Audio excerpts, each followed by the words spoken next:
Fears are growing that Russian forces are preparing for an all-out assault on Kiev this week. More than 1.5 million people have fled Ukraine, many of them leaving the capital. Last week, Zhenya told us of her fears for her niece who was studying in Kiev. Her family were trying to get her out, but the railway station had been bombed.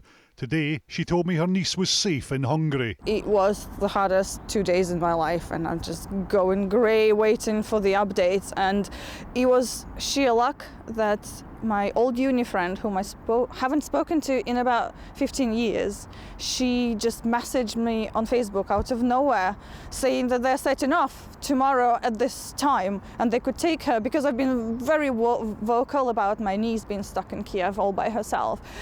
And this is just, I'll spend the rest of my life being grateful to this friend of mine for taking her out. What about the rest of your family who are still in Ukraine?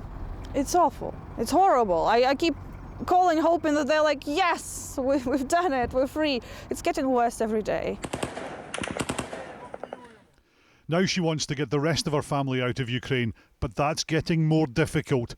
Russia claims there are ceasefires around humanitarian corridors leading to Russia and Belarus, but Ukrainians don't trust them after a family fleeing was killed by Russian mortar fire. Humanitarian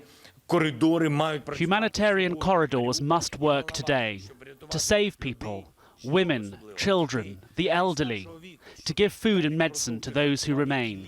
It's a long, long way from the safety of Scotland, but here support has been flooding in. More than £10 million to the Disasters Emergency Committee, £100 million across the UK, and volunteers at the Ukrainian Club have been overwhelmed by the generosity of people offering to open their homes to refugees. The whole of the Scottish community have pulled together, both on the ground here in the community centre, but offering their lives to support anybody that they can. We're getting heartfelt emails all the time saying, please help us to get over here, please let us get into the UK, please do not let us die. While practical donations are really great and generous, cash is by far the most effective and quickest way to get donations to people on the ground right now.